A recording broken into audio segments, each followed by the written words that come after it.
just show off a little bit. It's not a big deal. Let's get right into this. Numa Perrier, welcome to Black in America. I have Hi. the good pleasure of interviewing you a couple of times throughout the course of your career. I think the first time we met was on the red carpet for the Sweet Blood of Jesus. Yes, what a premiere that was. Yeah, the Sweet Blood of Jesus, and then earlier this year, of course, at the Independent Spirit Awards. First, I want to correct. First, wait a second. Okay, I am recording. First, I want to congratulate you on just all the work that you do in this space. It's like you're kind of a pioneer of sorts. As far as I'm concerned, you're a pioneer, especially when it comes to that YouTube space. You're definitely one of the first to tap into that. So I want to get back into that later on. But you're a writer, director, actress, producer. You've just been attached to The Perfect Find, written by Tia Williams, Gabrielle Union, Netflix. Yes, honey. You're unstoppable. I am. Let's just talk about your coming of age journey.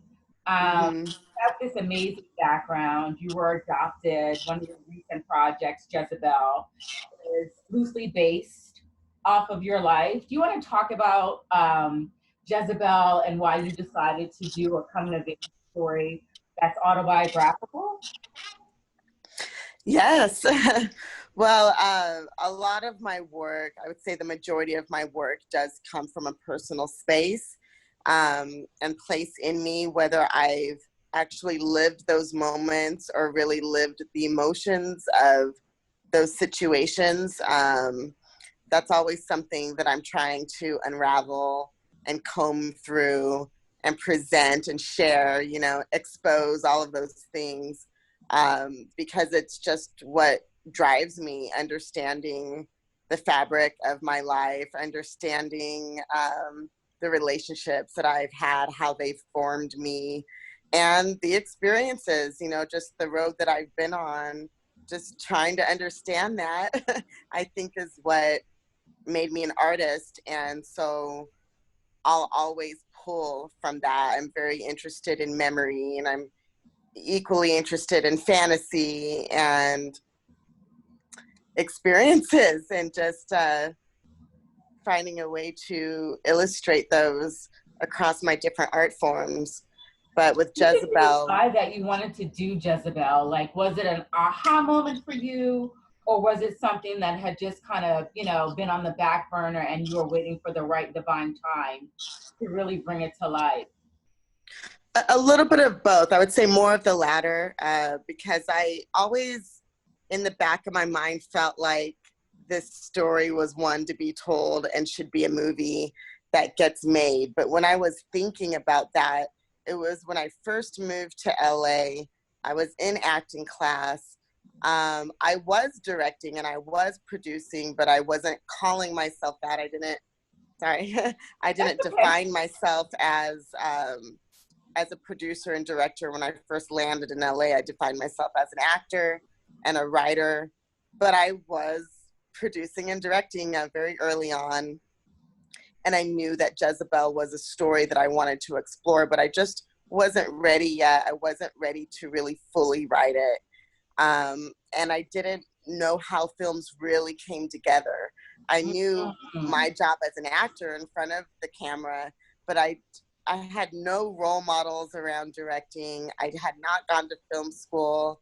I just, I had fantasies about directing plays and stuff, but when I first came out here, I didn't know that I was going to have the path of being a director and really fall in love with that. So although I knew I wanted to make that film, in my mind, it was about, well, someone else would have directed it. And in those very early days, I thought I would have played myself in the role. But I didn't think about it very deeply. It was an overall feeling that I had that story. Tiffany is so well cast. She is perfect. you There could know. be no other Jezebel. So I want to talk about, you know, being on the red carpet at the Independent Spirit Awards. When you and Tiffany worked together, there was this beautiful energy that existed between the both of you. It was so palpable that I knew I had to have an opportunity to interview with each of you individually, one-on-one in the long form.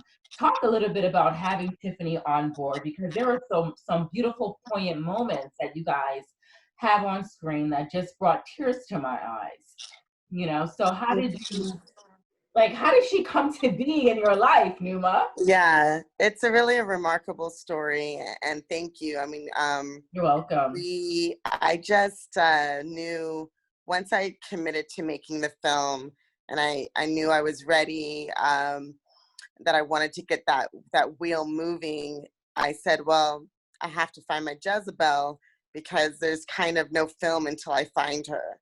And I started kind of very generally, I didn't make any announcements, but I was just generally scouting, looking at different movies, going to plays, just looking at, you know, a couple of emerging actors that were popping at the time and thinking about, could they be right? And there were possibilities, but no one had really clicked for me. Where I just knew that when I found her, that I would know. And I just trusted with that. And so I was watching a series of short films, and one of them is directed by a great filmmaker named Erica Watson.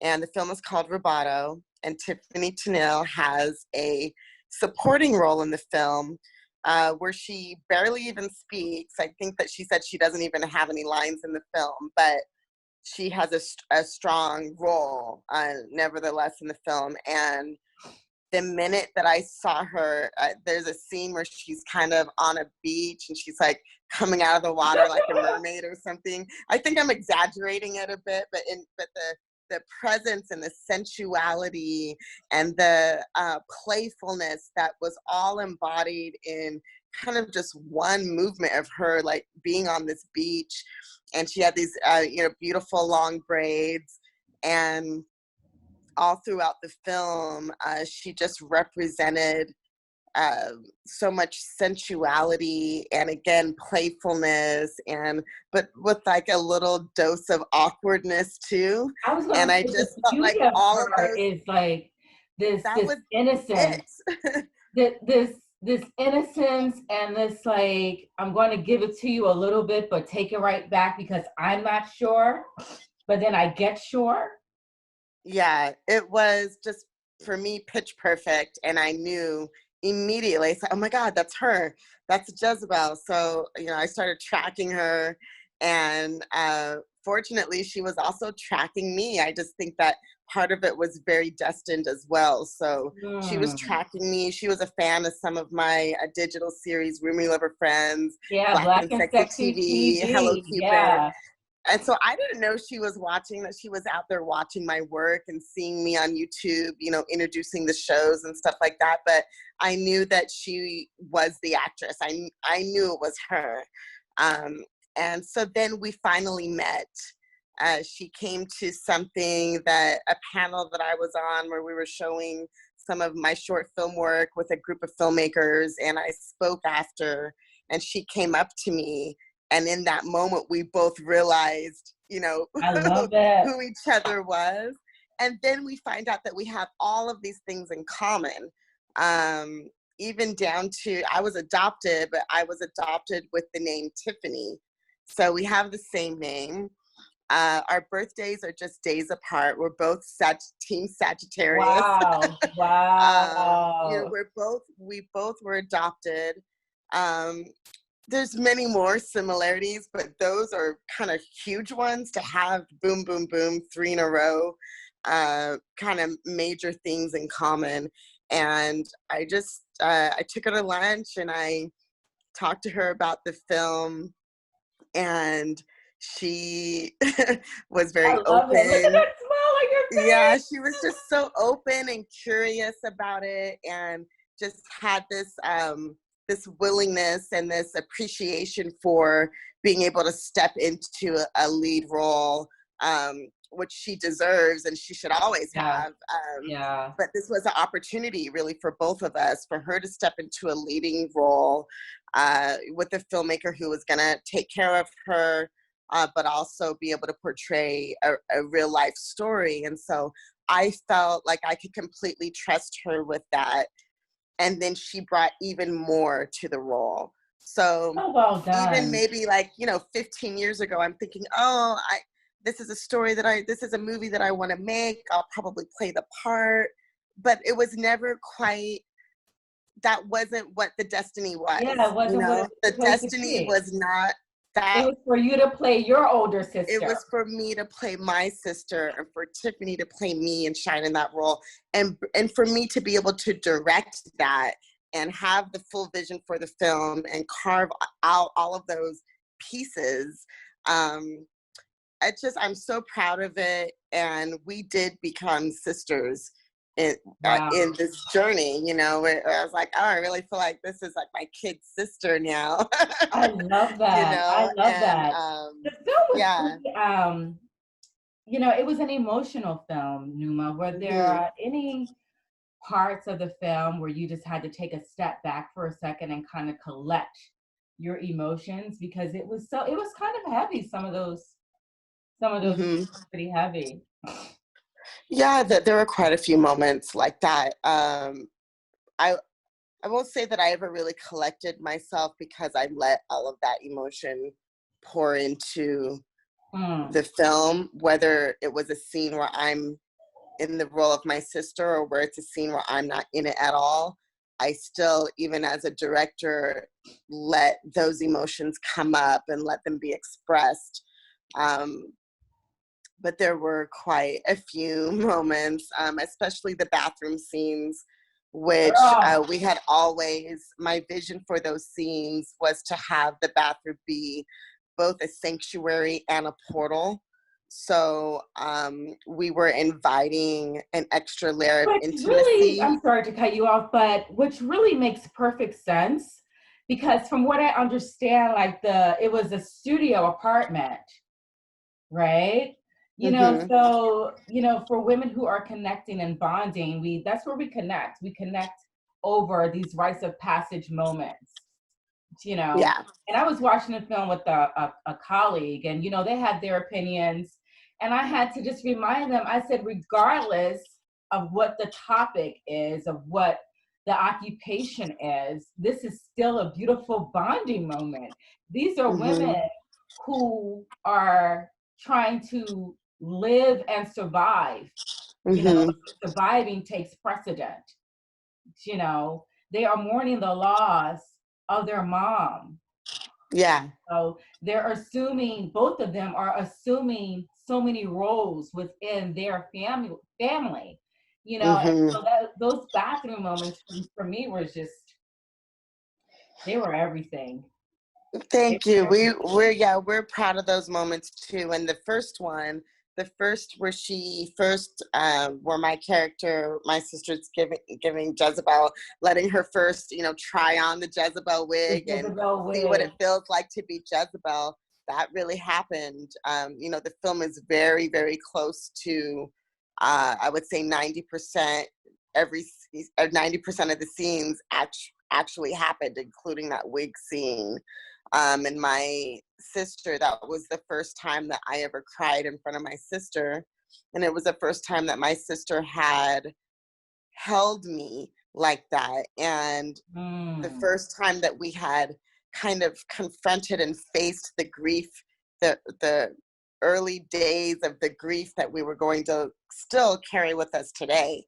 So that scene was really, really important. And Tiff and I, we just got in there, and it really was a beautiful thing. We held each other's hands through it, and she gave me a really big gift in that way, that I was able to see and relive and also be the comforter, and experience some of what I believe my sister experienced in that moment. So a lot of it was so cathartic in that way. We went so deep, and then we came out the other side together. And when I watch the film now and I watch that scene every time, I'm just like, it's like it has all the elements that we intended.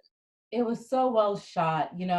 What were some of the misnomers you had about directing, prior to shooting Jezebel, that have now changed perhaps how you view going into directing, another project that is coming your way? Like, what are some of the biggest misnomers that you had that you no longer have, I guess is a better question.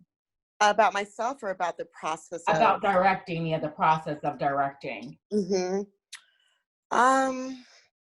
I think that the biggest thing that I kind of learned about making a feature film is that it's not the same as just making a long short. Because I had directed many short films, I had directed many episodes in the web series space, and felt like, oh, my movie will just be the same but a little longer. Wow. And it's actually a bit different. You are going deeper. It's much more expansive. You have to sustain the control of your craft over a much longer period. Wow. And, the path is very different. It really is the marathon, whereas, I was used to making these short form, these little sprints, that were intense, and you're doing all the same things, your pre-production, production, post-production, but in a feature, it's not just adding more time. It's adding more vision. It's more landscape. It's way more expansive.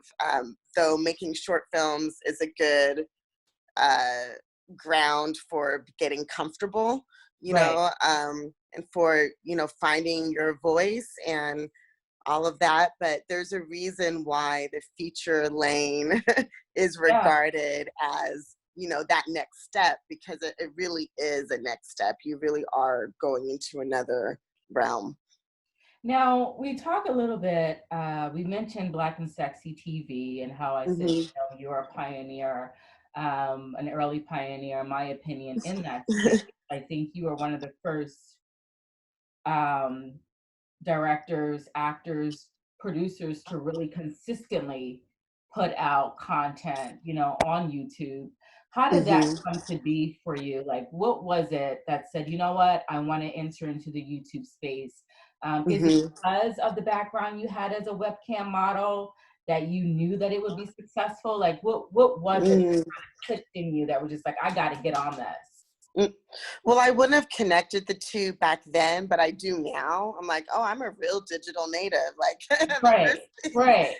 Everything that I've done has, come from this space that we're in right now together. Isn't This it kind crazy? of a We'll talk about this later, COVID. But this magical virtual space that everyone is having to, tap into more deeply now, because, we can't be together the way that we sometimes want to be.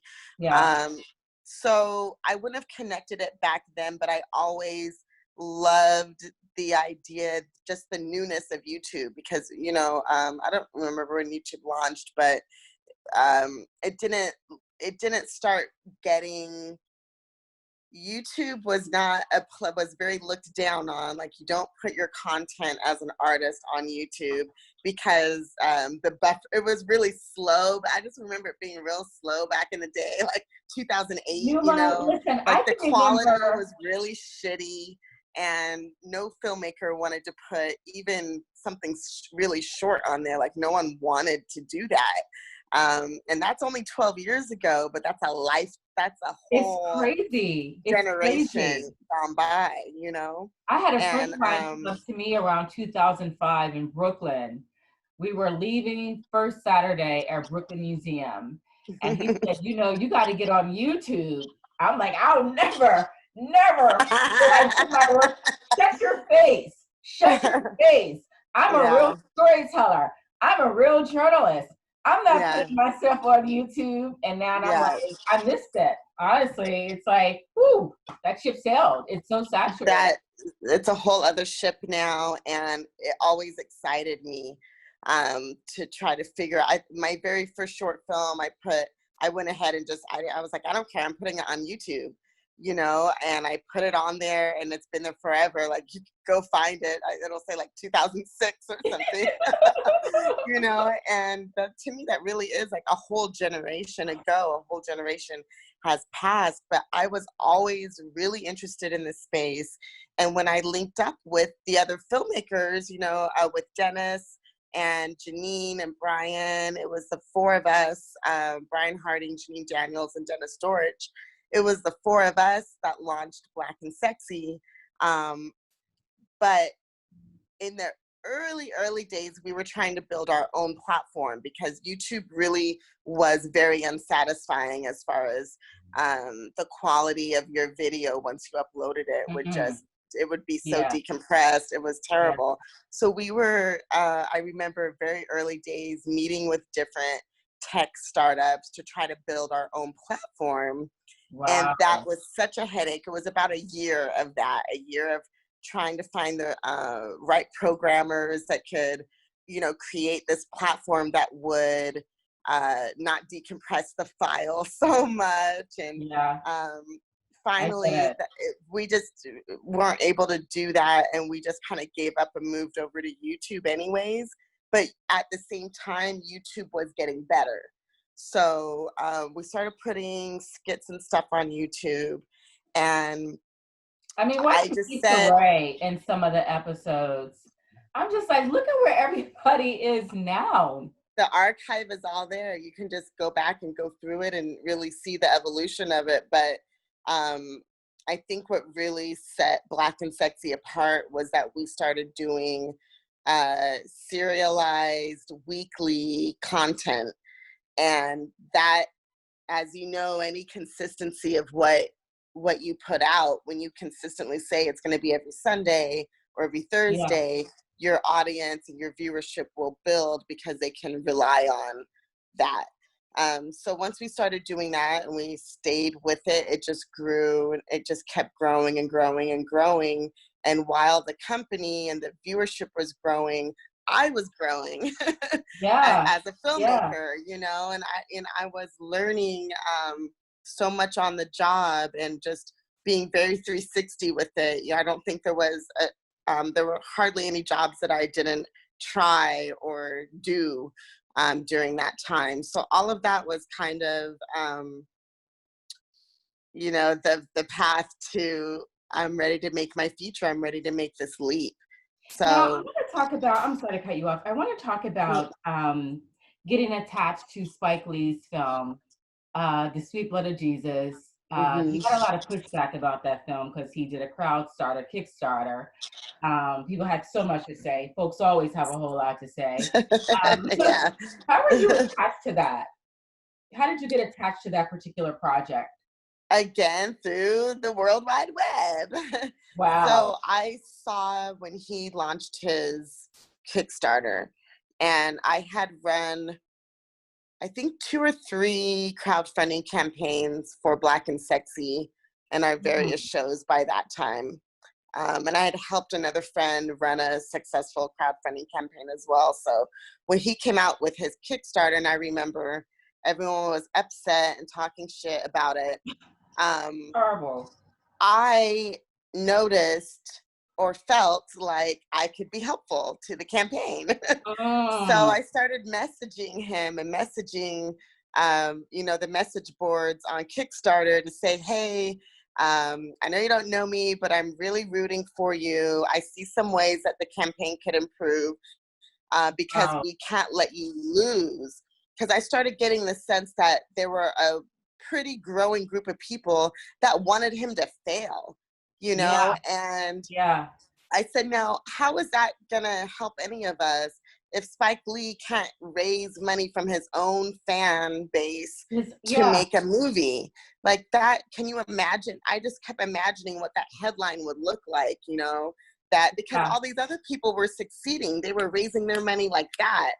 But Spike's campaign was like trudging along, and it felt like people were watching it and going, ha ha ha, like he's not gonna make it, you know? And I said, Yeah. you know, like, Oh, Numa, okay, I love your that's sensitivity, girl. You're about to like, make me cry over I here. just couldn't let that happen. I just could not stand by and not try to be helpful. So I kept messaging him and saying, hey, I've run 3 really successful campaigns. I do this thing, Black and Sexy TV. Please, please, please. I have some tips for you. I have some suggestions for how to make the campaign go better. So I didn't hear anything back, And the campaign was still moving really slow. Few days went by. I sent one more message. I was like, please. And I should try to find those messages, but I said something like, what are you gonna do when the headline comes out that says Spike Lee failed? Like, like I got really bold. I was just like, we cannot let Spike Lee fail raising money. Like when all these other filmmakers, all these other white filmmakers are raising it in 24 hours. You know, I'm like, no, I'm not, but I could see that there was a disconnect between how he was presenting the campaign and what could actually get the momentum going again. So I emailed him one last time, like, you know, whoever was checking his Kickstarter. And the next day I got a phone call from him. Wow. I got a phone call, Mr. Spike Lee. We needed that, girl, because he's like, I got your messages. Can you come meet me today? He was in LA. He was like, can you come meet me today?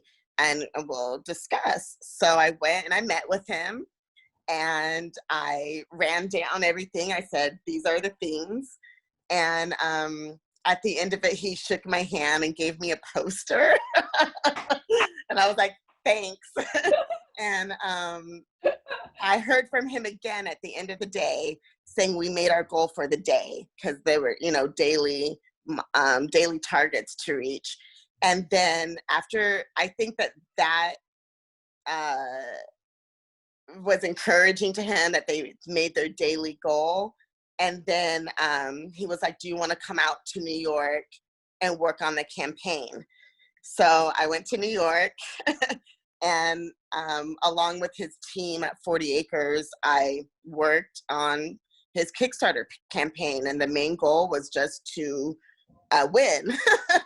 That's so amazing. That's so amazing. And so, yeah. And so for that, I got a co-producer credit on the film that he was raising the money for, Sweet Blooded Jesus. But I didn't work on the film per se, but I definitely helped make it happen.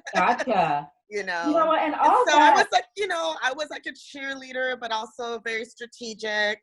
And just, he even came on Black and Sexy TV. We put him on our YouTube page. Wow. We reshot his campaign video. We basically relaunched the campaign.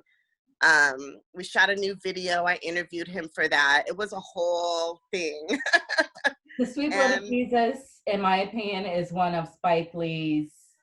It's a great piece of artwork. I love The Sweet Blood of Jesus.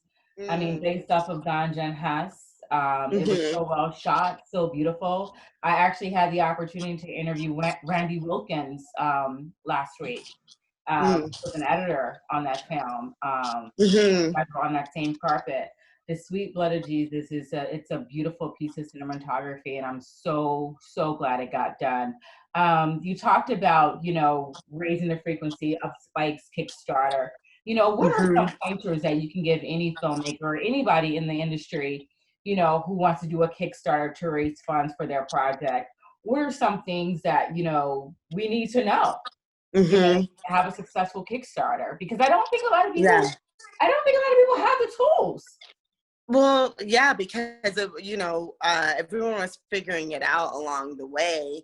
And because the company that I was part of, we consistently needed money, I had to do more than one. I was involved with more than one. So I learned from each one. So that's kind of how, you know, I got my information, like what works and what doesn't work and stuff. Right. But one thing I think that the number one thing going into that is remembering that it's crowdfunding. So you really need to understand your crowd and be developing your crowd before you start to fund. Like crowd is the first word, you know? Right. And also crowd, sometimes I think they should call it community funding, because we respond better to that word. Your sense, like, who is your community?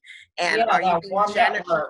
Yeah, are you being generous with your community to then ask them to reciprocate that generosity to you? Or are you just showing up with a certain sense of entitlement because you're an artist or you're a performer or you're an innovator, you know, an inventor of whatever it is, and just expecting it to come back to you like that? It's not, that's, you know, the momentum has to start before you even launch that thing, really connecting with your crowd and your community. That's always like the first thing that I'm looking at. And so, for example, like with Spike's campaign, he has this big community, he has a global fan base, but it had been a while before he had really talked directly and communicated back and forth with his fan base, you know? And so we had to reorient that and say, you know, you have, you know, fans all over the world, and there's a sense of removal from them. You need to dig back into them, you know, and that generosity will come back to you. So, you know, that's one thing. I could definitely give a course on it, but that's the first thing.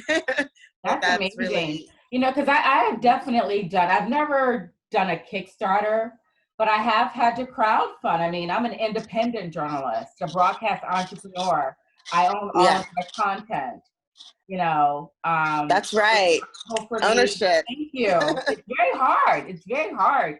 And I pat myself on the back because I've been able to get some amazing access in the very competitive Hollywood space. You know, I've covered the Oscars, for crying out loud, you know, not just. You are everywhere, and I love it. Thank you. But trust me, I get in people's DMs, like I write a letter, and I'm like, this is what you're investing in. And, you know, the first time I did it, I was blown back.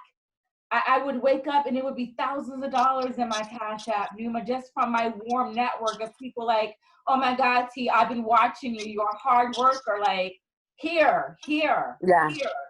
And you share a lot personally too. So we feel like we're walking it with you. You share when, you know, fuck shit is going down with, you know, black and white press and, you know, who you can pull and what, you know, when you share those things, that's a level of intimacy that we're all seeking, and it makes us want to support you even more. And like we have her, because otherwise we don't know, you know, like everyone is just out here, you know, solo hustling, but we're all experiencing all of these different things. And the more that we invite each other into that, pull that curtain back a bit, the more your community grows and will support you. So it's cultivating. It's cultivating.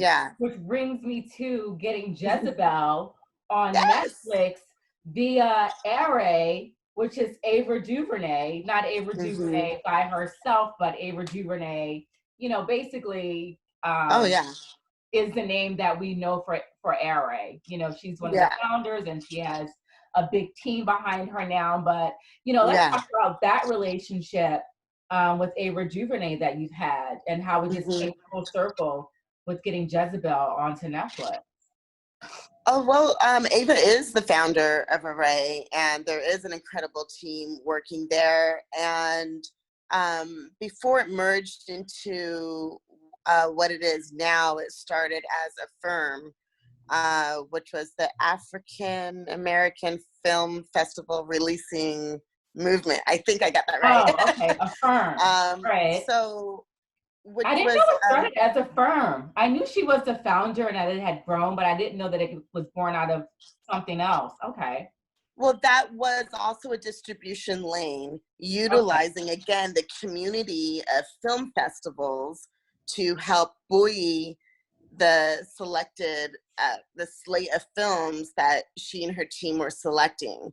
And then as she grew, her company grew and merged and, you know, expanded and merged to what we see now, which still utilizes, I believe, film festivals and kind of alternative theatrical experience spaces, but also does your traditional box office and streaming. So I was an early supporter of her firm, have known Ava for that entire time.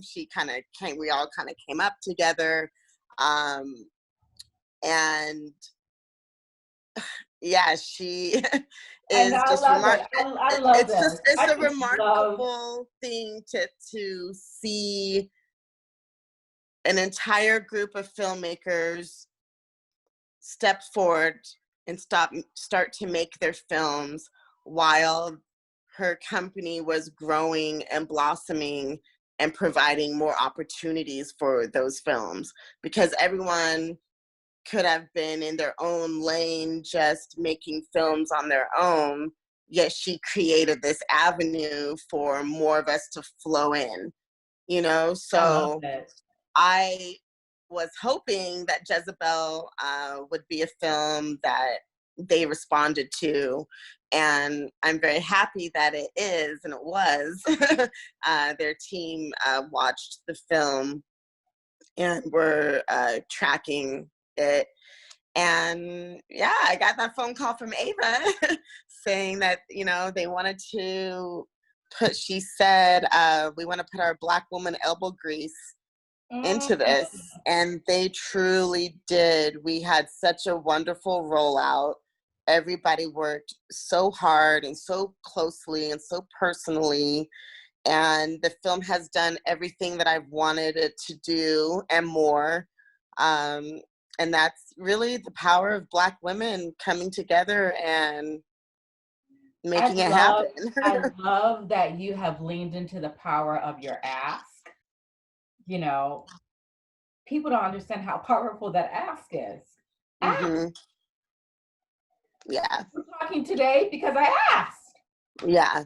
And every time that I have any little doubt about that, I just remember that always works. That's a successful action of mine, you know, Yeah. is when anytime I feel even slightly hesitant about reaching out to someone, I'm like, no, actually, this is how it works, you know? You and have to ask. This is how it works. Yeah. Yeah. And delayed is not denial, you know? Sometimes you got to circle back. I mean, I can't tell you how many times I've gotten declined for a red carpet, and then I'm like, well, why? Why? Right. You know, one thing I learned from Mara Brock-Akil is she said one time, she was just like, you know, you have to learn how to fight strategically. Mm-hmm. You know what I mean? You're not going to get anywhere being all like, rah, rah, rah, you know, Mm-hmm. you're not going to get anywhere. But you have to be able to express yourself, you know, authentically and safely to get what it is that you want and need for your career. Yeah. You know? Yeah. Like, and I think when that's matched with the work, like what you're saying, reaching out to people, it doesn't work if the work isn't behind it. But for you, the work is behind it, you know, and for me, my film, the work was behind it, you know, and it's those two things together, you know, because I think sometimes people will take that advice as, you know, well, I've been asking, I've been sending messages, but it's like, Spike Lee responded to me because I had done the work before, you know, of raising the funds, you know, because it is important, but it's a two-hander. Yeah. So the perfect find. I love Tia Williams. I follow Tia on social media. Her blog, Shake Your Beauty, was everything. I just adore her and her little daughter. They're just amazing. So how did this? First of all, I can't wait for it. When is it now that we have all this COVID? Like, what's the production schedule looking like now, Numa? And if you guys are a journalist, who do I need to send my stuff to? You'll be all over it. That's already said and done. I love Tia and her book as well. Her book, she has a body of work. Yeah. The Perfect Find is hilarious and very naughty and deep. You know, it will have you thinking about, you know, what would you do in that situation. So it has everything you want in it. It's provocative. The script was adapted by Lee Davenport, and it came Lee Davenport, that's Lee right. Davenport is the creator of a new series called Run the World that's going to be on Stars. Yeah. That I think is they're angling for it to be kind of our modern day Living Single type of series. So I'm excited about that. I think they're trying to figure out production too amidst the pandemic. But for Perfect Find, we're slated to go into production early next year. It's a New York shoot, so all of those details are being managed and figured out now, but I'm looking forward to going out to New York in January, probably. Let me just pick up the frequency. I'm going to be in The Perfect Find, y'all. Tia, hey, I need a journalist. We're going to scoop me in. Actually, we do. There is a scene. There's a scene. Yeah, there's absolutely, you know, that is so funny. I'm throwing my hat in there, Numa. Throwing my hat. No, there's a scene. There's actually a scene. So we'll talk more about that. But yeah, it really brings together everything that I love. I love fashion. I love New York. I love a good provocative story. I love a hot romance. So it's really up my alley. And yeah, I got the script for it, and I met with the team of producers, and I met with Gabrielle's team, and you know, a series of meetings led us to all of us being the perfect find for each other. So yeah, it's happening. So amazing. Numa, before we wrap this up, one thing that I love and admire about you is your willingness to be sensual, you know, and ultra feminine, uber feminine, you know what I mean? Sexual, you know, embracing your sexuality. You know, what is your advice to young women who are often criticized just for being? You know, like, what is your advice to get them to understand that you're a woman, you have curves, you have a beautiful body, you know, and while you may think it's just for gays, it's not, it's for you. And how you embrace it really is your business. Oh gosh, I don't know if I have advice, but it's something that I encourage, and I hope that through the work that I do, that there's a calling towards that, you know, that if you identify this way, but you're sitting on it or hiding it or feel unsafe to be that way, that these are spaces where you can let that out, you know, and that you can find, you know, what power is underneath that for you, or what joy is underneath that for you. I think people that know me best also have experienced, you know, my more masculine side, and how that comes into play. But I am and have always been so enjoying being in the body that I'm in, even when I feel uncomfortable in my body. You know, like right now I'm larger than I've been before. And sometimes I feel uncomfortable, but at the same time I still enjoy the sensuality of that largesse that's here with me now. I'm conflicted with my new girth. I'm 1 minute I'm like, oh my God, I can't believe you know, like my body is changing. Like I'm an older woman now, and I have a birthday on Tuesday. You know, happy birthday, Leo season. Yes, you know, I'm about to tear it up. Woo! So this one hand I'm like, oh, you know, I have this new girth. This middle-aged thing is real, right? And then other days I'm like, yes, you know, so it goes back and forth. But at the end of the day, I tap into that divine feminine. I'm here.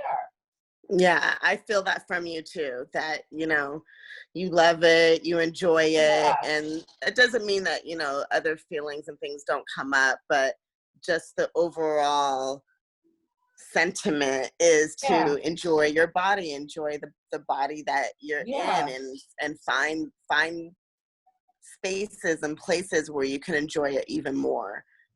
So yeah. Well, Numa Perrier, you are the perfect find. You know, Thank I you. cannot wait to see what you guys do with this movie.